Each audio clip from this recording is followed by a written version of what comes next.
DHA, the athlete's choice. Heart and brain, let's raise our voice. Muscle recovery will go far with Omega-3. Hello and welcome to The Good Oil, the podcast series dedicated to exploring the impactful role of DHA in nutrition and well-being.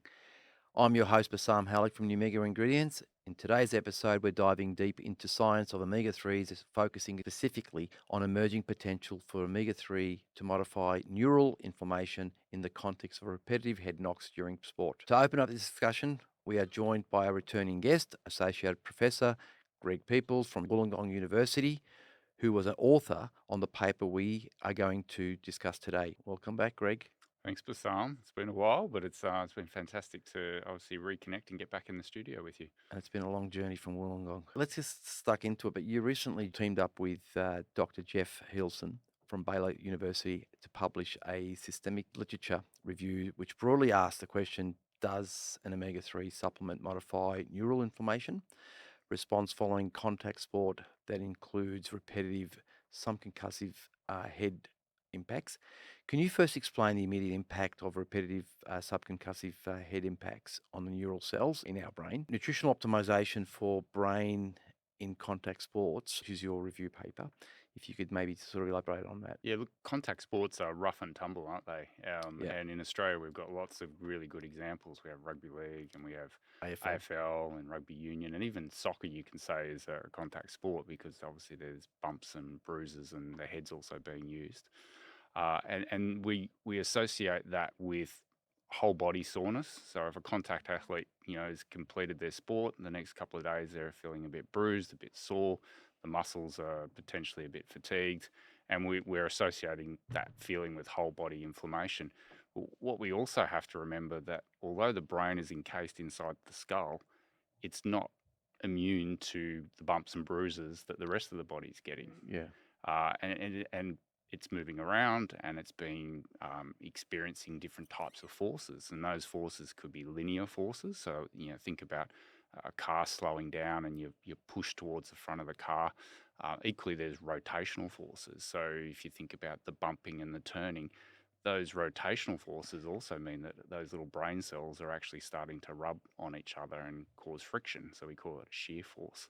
So what we're interested in is not necessarily the concussion event that's medically diagnosed and very obvious to everybody, even though that is quite a serious event.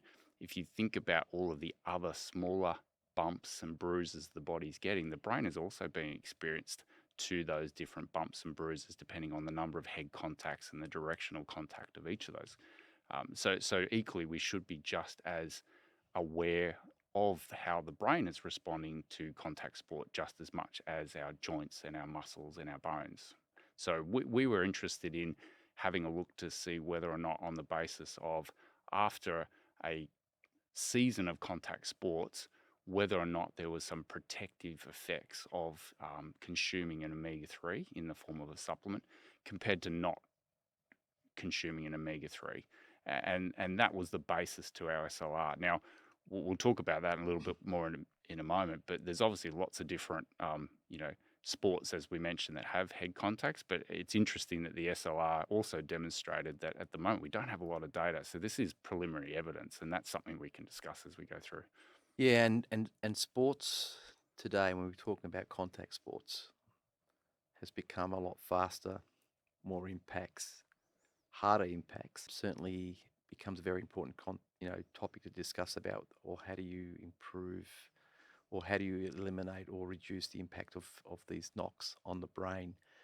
So we know that in sports, this obviously can have a weekly cycle and includes, both in training, because in training you train how to tackle and knock each other, and also then the competition, which is at a much faster pace than training.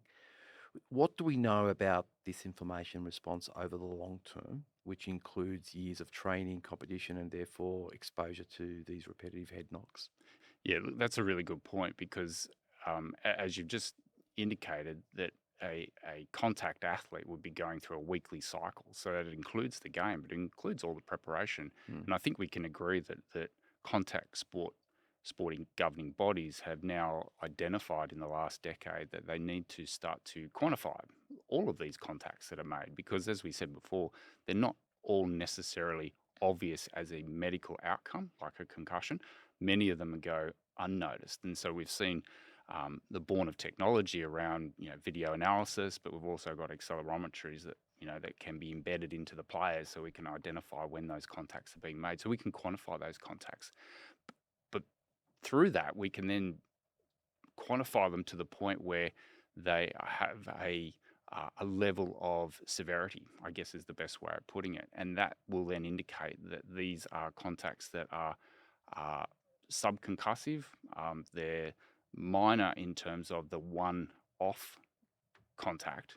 But if you add those all together over time, those cells are being put under repair stress. So when we talk about repair stress, again, we go back to the example of your muscle. So if your muscle is torn or damaged or is experiencing training load, it has to go through a process of inflammation and repair to be able to do that. So it's not surprising that the brain cells, if they're put under shear stress where the membranes are starting to be impacted to the point where they're tearing a little bit, they'll also have to go under a repair process. So that repair process can take days. And so if it takes days, that is already accumulating into the next training week. And the point is that within 7 days, they're likely to also be back on the field training again. And sure, we now have very good guidance through the Australian Institute of Sport in identifying, clear concussive events and then sitting players out where needed. But the point is, there's many events that the players are experiencing where they're not being sat out because they don't meet particular criteria at that point. But that means they're also taking in that repair process to the next lot of training and the next game. And over the course of the season, they have the risk of that building up over time. So if we think about it as minor contacts that are now adding together, that means that those cells potentially have longer term chronic inflammation that they're having to deal with. And it means that the baseline inflammatory status for the brain cells might be just rising. So in other words, it's building up over time and then never being able to resolve that back down to baseline until they potentially get to the next off season. So I suppose if you look at most of the Australian and global, even in EPL, they actually have a program in terms of, concussion protocols where players, if they're concussed, have to have a rest for a certain period of time. That's probably not enough, right? It certainly warrants the medically orientated, clinically diagnosed event that has resulted in potentially a force to the brain that we know has an impact in terms of the next 24, 48 hours, like the concussion episode. However, there's many, many, many forces that they're experiencing that are below that aren't being classified into those medical conditions, but physiologically are putting the neural cells under a little bit of stress because they've got to now say, well, sure, I haven't met a medical criteria, but I've still got to repair myself. And it's interesting, there was a study that came out and it relates to, well, how can we quantify that physiological strain that those cells are under? And there was a local VFL study that came out a couple of years ago, and they looked at a very specific brain inflammatory marker that gets released from the brain cells when they're being put under a little bit of stress and they're rubbing and they're braking. A little bit like when we have a heart attack, the medical doctor will then, measure your troponin T.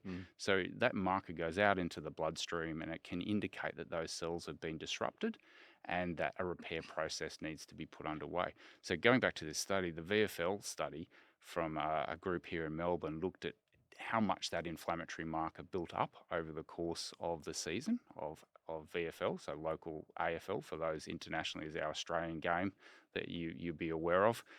Doesn't make sense to a lot of people other than Australians. No. But what was interesting is that they saw, on average, an accumulation of these neurofilaments, which are non-invasive markers of the brain inflammation. But what they also noticed is there was a large variation between people.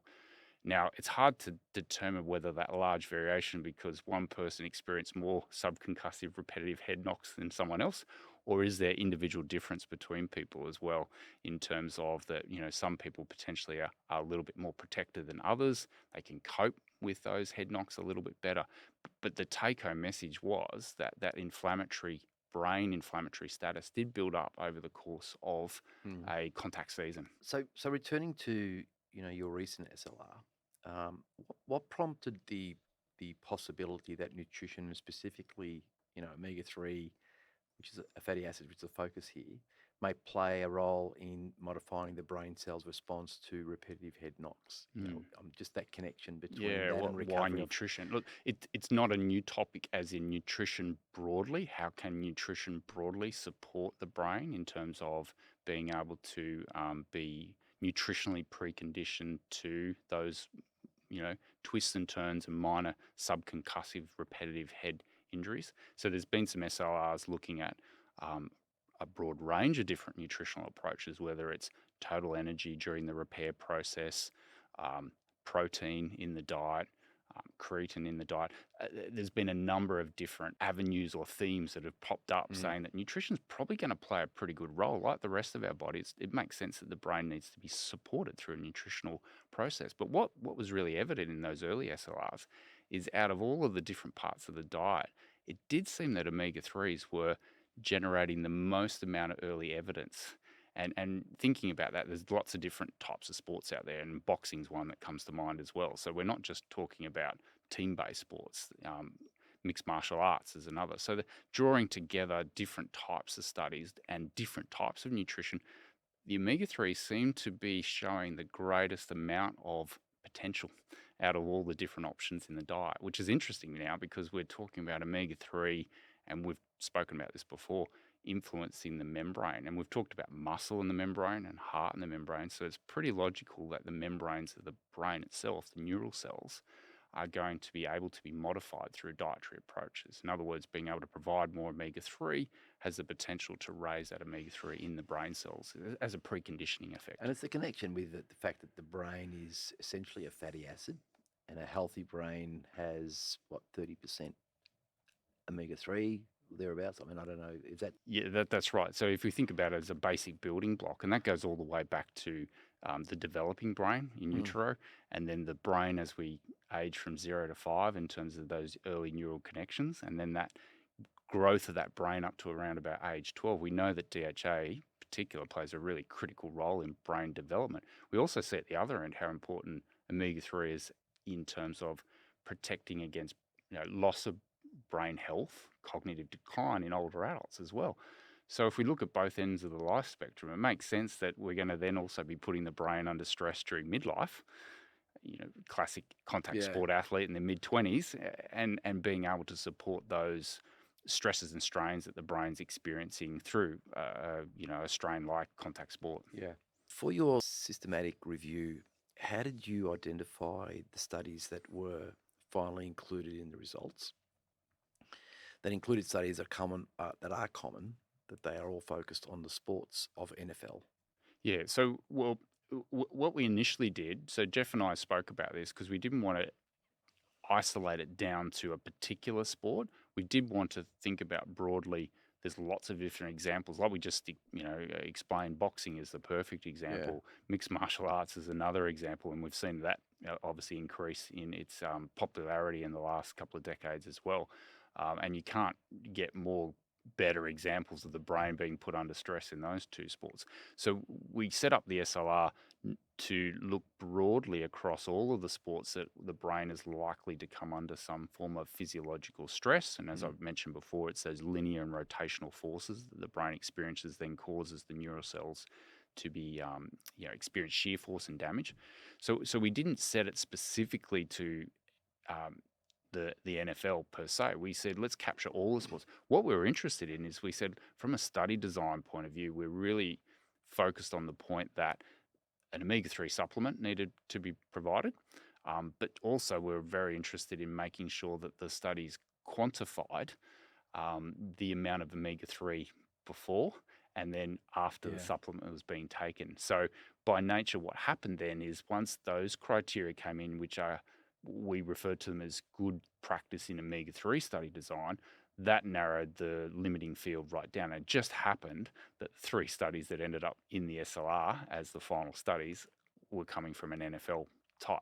So NFL is a really good example from an American perspective. It's equivalent to our Australian contact sports like rugby league, where there's that constant exposure of the brain. Now, the difference is that obviously the NFL are wearing a helmet, but this is also a really good point. Even wearing the helmet, doesn't protect the brain from moving around. And that was the key point.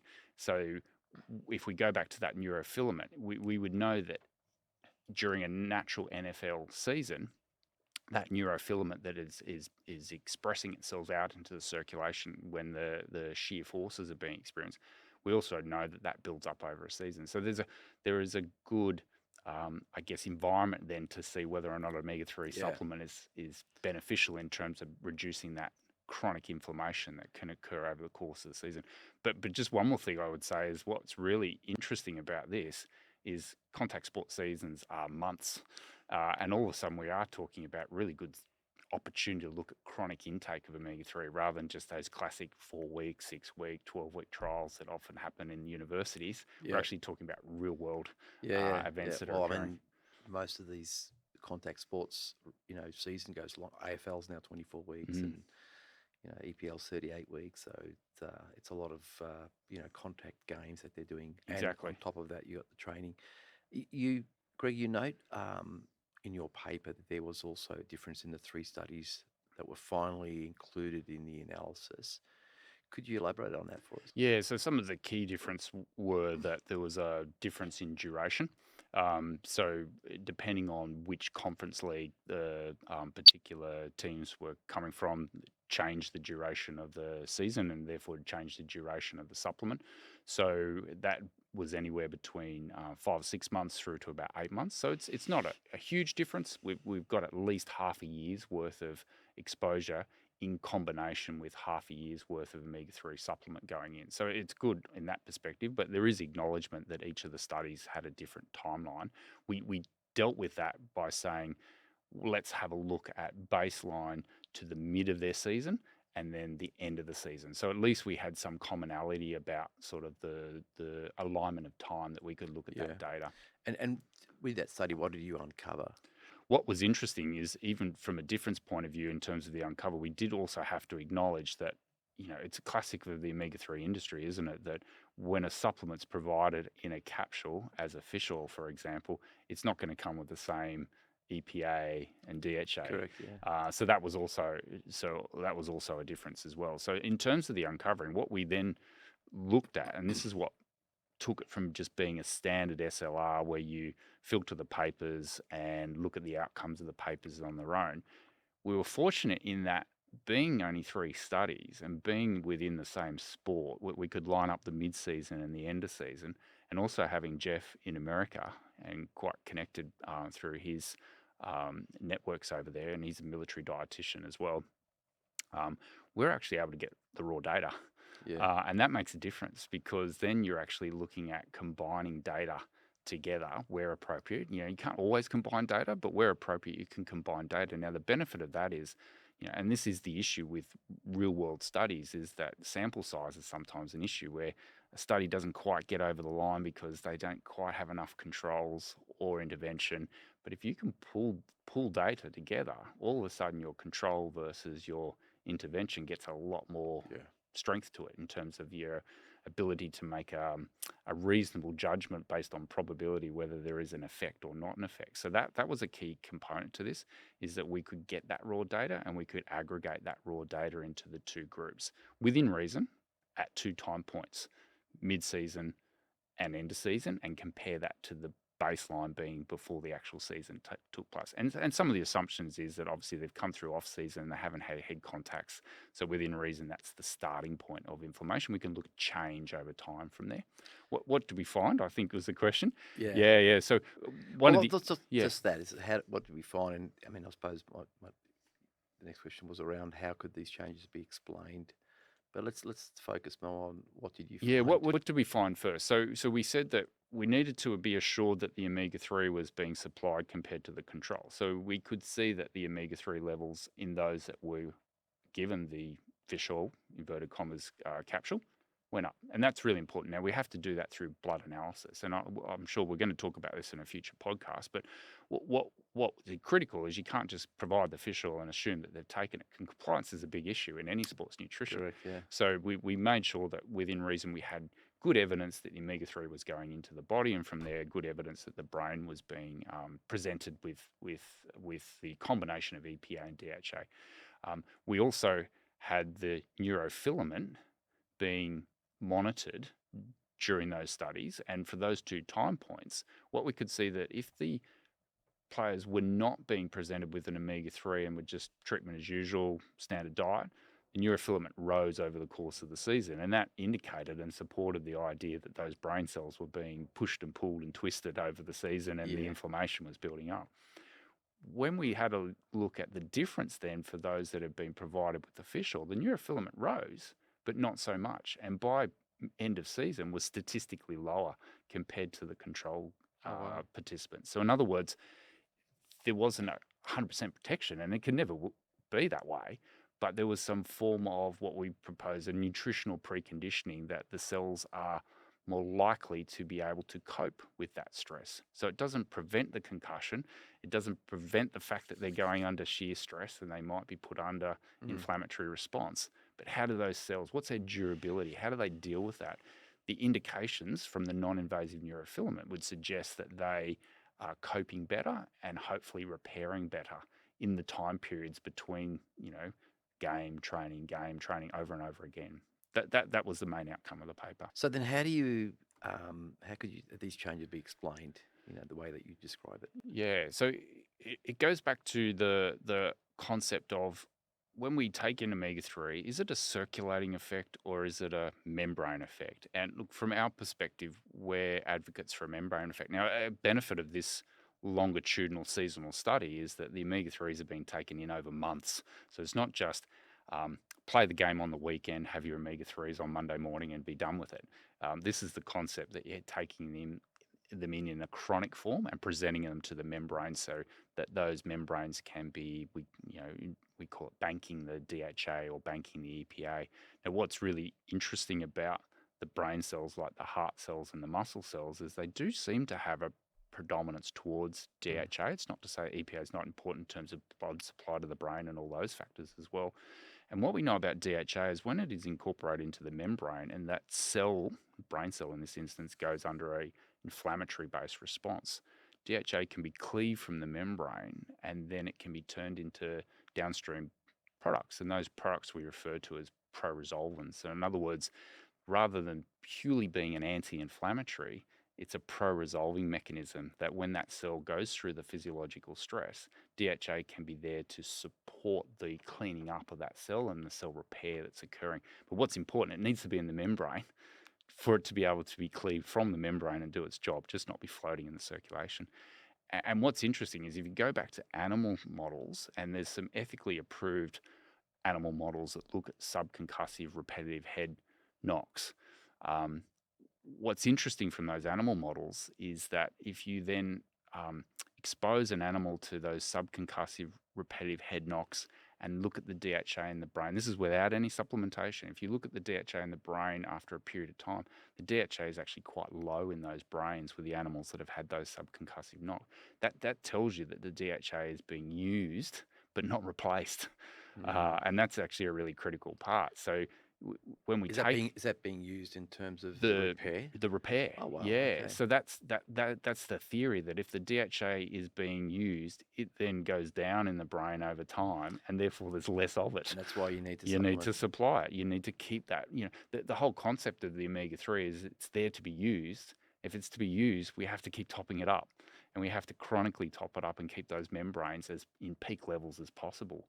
So the theoretical mechanism is that DHA can potentially provide this support through pro-resolving mechanisms, but we've got to keep supplying DHA to the brain if we are also, expecting the brain to be as durable as possible to these types of, repetitive head injuries, as we call them. This is clearly, for me anyway, groundbreaking in terms of sport, right? And like all research, there is an opportunity to improve the research design and how do we get better to get more data points that we can actually apply. How would you like to see this area of omega-3 progress? Yeah, so the first thing is if you look at the 3 designs that we used in the 3 studies that we had in the SLR, although we could legitimately combine the data, they weren't exactly the same per se. And there's also some limitations that we would like to see more robustness in the omega-3 design. Now, we've published a methodological paper suggesting how researchers, not only us, but others should go about actually designing proper trials. And that includes taking baseline status, knowing the omega-3 index of your players, making sure the supplement is uptaken via blood markers, having good neurofilament measurements over a long period of time. So we would say that from an omega-3 point of view, we've published a paper saying this is the rules that we should be following to improve our confidence that these results are an omega-3. But the other important thing is that field research is difficult. So go back to that VFL paper, Victorian football, which is the subdivision of AFL. How do you count the number of head bumps someone's have? Now, we're lucky now in the last 2 decades. We've got technology like accelerometer, and the mouth guard is a really good example of that. And you can see in sports like NFL and rugby as well that those inbuilt accelerometers can actually now quantify the number of head impacts that someone's experiencing and the force of each of those head impacts. So we've actually got something that can count for individuals. So now we can actually say within reason, rather than just saying they had a season or didn't have a season, we can say these are players that have had so many thousands of head impacts and these are players that have had less or more than that. So we can look at the relationship between the number of head impacts, the force of those head impacts, and then whether or not the supplement can support that. So we can quantify the exposure. The other thing that we should be considering is the sample size. So again, even combining the data, it wasn't a massive sample size. I think we do need to be realistic that these studies probably need to be supported by larger cohorts of samples. And the other thing that's interesting is that we can underpin it with some laboratory trials as well. Now, just hear me out on this. This is an interesting one. Go back to the animal study where there's an ethically approved animal study for sub impacts on the head. If you think about soccer or football for the rest of the world, it's a repetitive head impact of the soccer ball, and that's quantifiable. So we've actually got an honours student this year working on a project where they're looking at the neurofilament and the outcome for a defined number of headers from a soccer ball when it's fired from a soccer ball machine, compared to jumping and running, to actually be able to say that we potentially might be able to design laboratory trials where we actually know exactly what type of head impact someone's having and whether or not that omega-3 is protecting. So I think we've got combinations of real-world studies, but we could also be quite creative on how we could do really well-controlled RCTs in laboratories at the same time. And that will give us more confidence on the outcome. Yeah, I mean, when you look at contact sport, it doesn't matter whether it's US, NFL, Australia, AFL, Europe, soccer or football. It's obviously been a key focus in particular with regards to the outcome, which is concussion. And some of it's mild, some of it's severe. Are there any other examples where there is potential nutrition approach maybe included in this expanding research area? The example that has attracted the media is obviously the sport example, but that's really just the tip of the iceberg in our communities. And interesting, it's been the professional sport. So if you even just dig down to community sport, there's the average person goes out on the weekend and plays a game of rugby union for their 5th grade local club. They're not different to the professional elite athlete. But if you move beyond sport, we've got a lot of heavy industries, for example, that are having people working in environments that potentially have either direct or indirect head contacts as part of their work environment. So when we say indirect, if we think about blast injuries, so if you're working in the mining industry or if you're in the military at the same time, the sound waves or the shock waves that occur through blast or explosions, they're enough to actually shake the brain tissue at the same time. And so those individuals are potentially also experiencing chronic inflammation through indirect or blast-related activities. The other example is one of the